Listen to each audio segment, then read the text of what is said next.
Huntington's in my family is referred to as a very long train wreck in slow motion, taking years to destroy everything and everyone in its path. I'm a caregiver to Dale, my husband of 27 years. Dale is 54 and has been losing to Huntington's since 2000. Huntington's is not a disease that ravages quickly. It slowly creeps along, day by day, taking his ability to do the simplest tasks.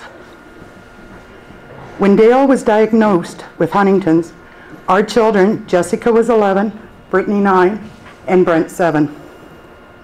The system had no help for them. With so many questions and emotions, we needed help. Sorry was the standard answer. We know nothing about Huntington's. Today, the answer is still almost the same. How do you, as a parent, deal with knowing you may have handed 1, 2, possibly 3 death sentences to your children? Huntington's does not discriminate between sexes, so each of our children live with the risk of becoming another victim of this disease. Yes, it seems he's having the really wicked movements coming down the stairs. It's when we're having the problem. And that's a change from when I was down, because before he was doing quite well coming down. Yeah.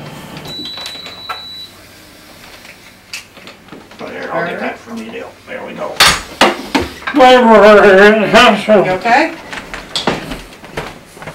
He takes off so fast. Yeah, geez. You're like an Olympic runner there. And you get your dad. It's a disease that robs people of their dignity, and it robs them of their future. It's a very devastating disease. There's no cure. There's no future. You know where you're going, and there's nothing you can do about it.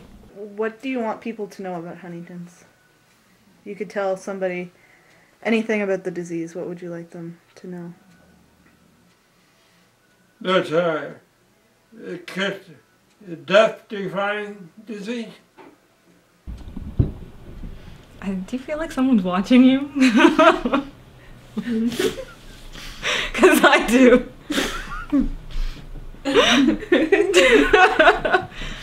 How come it always looks like you're gonna do something bad? Like you got this evil grin, like he's gonna flip off the camera or something. That's because you children. I do it. You do. You children bring out the evil in you. Oh, thanks. That's worse than Mom saying we bring out the gray hairs in her. And I'm pretty sure from all the old pictures that Megan showed us, what? There was evil there before Daddy. No, that was Angel. Yeah. No, I had to get. To me, it's a disease that has just wrecked our family life and taken away my dad and changed him every day. Like, he's gone from being involved and to sitting in a chair and not being able to communicate like he used to, and it's a very destructive disease. Pretty sure if I leave it on there, it's a lot harder for the kids to stay at home and watch it. It's harder to deal with it from when you're a young age until you're basically out of the house. It's harder to watch them. I'm still at home during college, so I'm still dealing with it, helping out, picking up the slack, and it also kind of affects you in a way that you don't want to be home anymore. Like just helping out, like some of the stuff that my dad used to do, like lawn, just like basically yard work, everything, because you can't do anything anymore. So I just kind of pick up the slack there. And then with, I think also taking care of them kind of affects you, because until you're like older, you shouldn't really have to take care of your dad. Usually it should be until you're out of the house, your parents take care of you, kind of thing. But when the roles reversed, it kind of changes. It's like the first cellular phone. It's like the first of anything. The good thing is things. Yeah, but it's not the first. It's a really good kid. They've had no, the but past. it's still it's yeah, new. it has a bunny on it. What they should be doing is hydrogen. It's what they should be doing. It's not Hassenpfeffer. Well, so there's a certain percentage. The battery price is dropping every year, though. So it's a disease that's always in your face. You never ever can forget. You never can have peace. It's just always there, and it's always getting worse. And it kind of never gives you time to rest. I already gathered that Dale had Huntington's. The doctor had said to us, the specialist said he had one of two things. And I had done a speech on it years ago for college and researched it. It all fit, so even knowing didn't lighten the impact of it.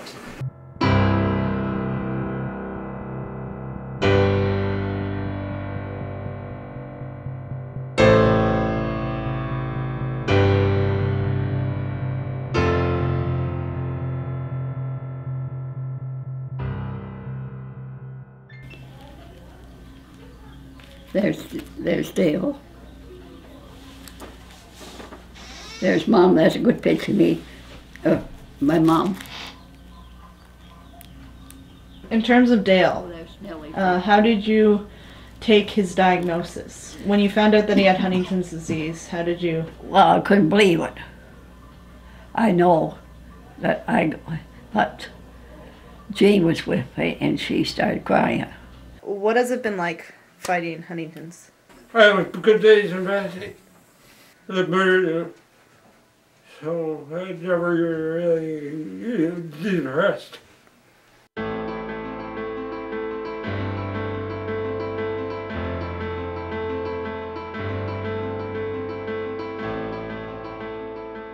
Well, Huntington's disease, it's a neuropsychiatric illness. It's an illness of the brain, and so it's both neurological and psychiatric. It causes physical symptoms. I guess the most commonly known symptom is chorea, which is involuntary movements of the arms and the legs and the head that get more and more pronounced over the course of the illness. There are other physical symptoms as well, kind of rigidity in certain parts of the body and a lack of balance that, again, become worse and worse over the course of the illness.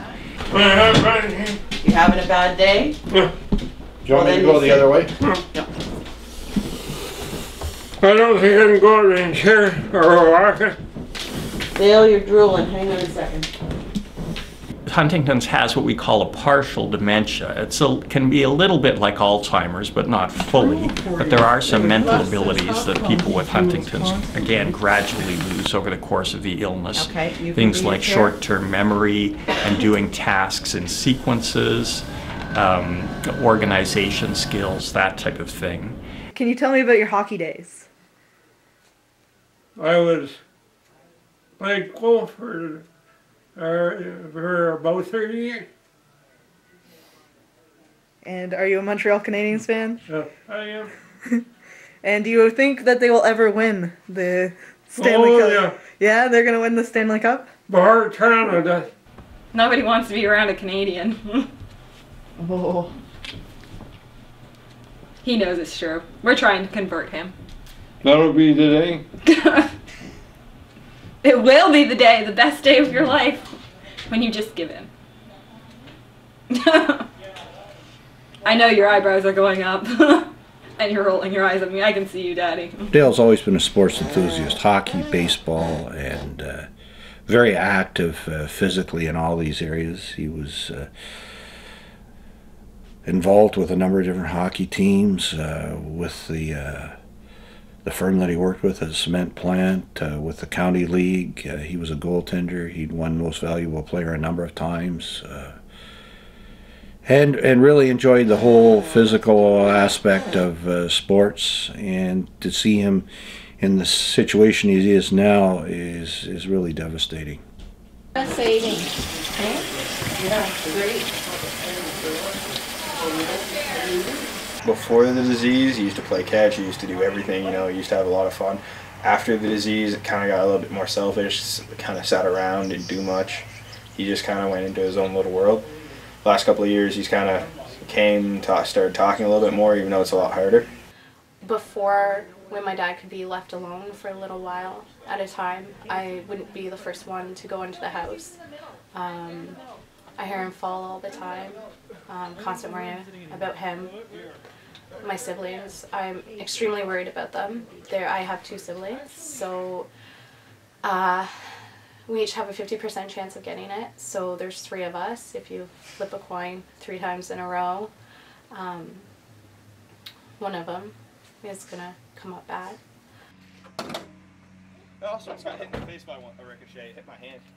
I understand that I have a 50-50 chance of getting it, but nothing's really going to change about that. So I'm not going to like go get tested just to find out that, you know, I have it, and then I'm not going to do anything with my life. I'm going to do stuff with my life, and if I have it, I have it, right? With my dad, I don't really fear anything. I just don't go to the hospital because I deal with it on a day-to-day basis, and if I see him in the hospital, that's completely different. I think it's sad to say that this disease almost brought us closer, our siblings, and that we're more there for each other and everything. But it's sad that like a disease like this is the reason, because you don't want to waste time with petty fights anymore, or nothing seems as important like than being there for each other. I fear that we passed it on to one of the kids. Testing process is very involved. Initially, the process that I went through started in October. It started with my family physician. It was a referral to a geneticist. Blood samples were taken, and you also had to sit down and be interviewed by a psychiatrist who was to determine whether you could deal with the news if it came back as negative. The process ran until the following April, so it's a very lengthy and very involved process. I've wanted to get tested since I was 16. I actually went in when I turned 16 to get tested, and they had a panel of people who asked me a bunch of different questions. I passed all the questions. They asked you questions like, how would you change your life? Would it change your life? What would you do with the information? At the end, they decided I was too young to get tested, so I went through most of it and to find out that I just couldn't anyways. I've looked into getting tested recently. I'm really scared that I'll get discriminated against. I won't be able to get life insurance, traveling insurance, house, different things like that. Dale's pills every 2 months is $10,000. They're covered by his job from his work. If they weren't, we'd have to be on ODS for them to be covered. 16 pills a day Dale takes. What do you hope for? That they find a cure for this disease. There was recently a research coming out of University of Alberta, Dr. Scipione, in which mice that had the Huntington mutant gene actually did see their symptoms reverse. So as an organization, we've been kind of careful not to kind of promote the concept of a cure, rather promote the concept of a treatment. But with this research, all of a sudden it kind of changes even our thinking that maybe not only is a treatment likely, but maybe a cure might also be possible. So pretty exciting options. Oh, look at that. For the camera, he covers his nose. Jesus Christ. Do you want to stop acting, behaving? I think he's done an amazing job on dealing with it. He still has a sense of humor, and he realizes what is happening to him, and it's a very devastating process for him to be going through, and I'm surprised at how he has handled it. It affects everybody. Like, for instance, Brett is really affected because he's left home with the 2 girls are both in college. So Brett's really affected by my disease really badly. And what has been the hardest part of your journey? Having a wife and 3 kids. They're all really dependent on me go to Blazes. You don't have a husband anymore, you have an extra child. So the dynamics of the house has changed from husband and wife to husband and caregiver. It's changes everything. World. Yeah. I kind of probably. Didn't you play for like old timers back when you were like 40? Yeah. Wasn't your team called the Old Timers or something? The most difficult part is... And you weren't even that old? Did you get doubles? Seeing the change in my dad. He was very involved, and I'm my dad's girl, and we always had a really good relationship, and we'd talk, and it's changed because now it's hard to get anything out of him. It's hard to get him to watch a movie or something as simple as, you know, just have a little chat, and it's very hard not having the same relationship. I don't think I'd ever have kids if I had Huntington's. I actually had a family member tell me that I better get my tubes tied and never have kids, which was really difficult, and that came from half of not knowing and understanding of what it meant. Do you worry about your kids at all? Oh, yeah. Yeah. And what do you fear about Huntington's? Being dead, probably the most fear. Changing my life with a kid, the mood changes. It was really bad. At certain times that my life has been really bad. The mood changes. I've been really bad. How do you feel the disease has impacted Aunt Tracy, Jessica, Brittany, and Brent? Immensely. One of those. Okay. I didn't realize, like I said, holy mackerel. And I bought extra. Instant. Not. I thought it was almost out of instant. Okay, my mom is like There you go. superhero. She does everything from taking care of my dad to being emotional support. She does above and beyond what she probably said when she'd get married. She looks after all of his kids, and no matter what Dad throws at her, she is always there for him.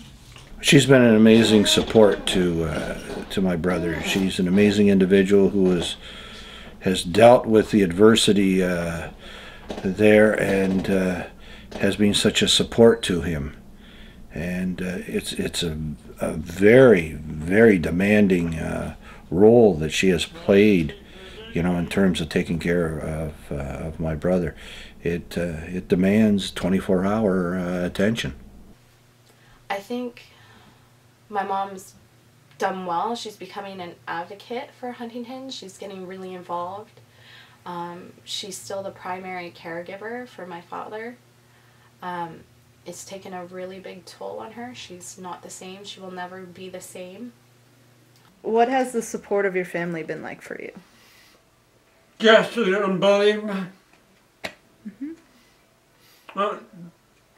Like all the kids have been really good. Tracy, been unbelievable.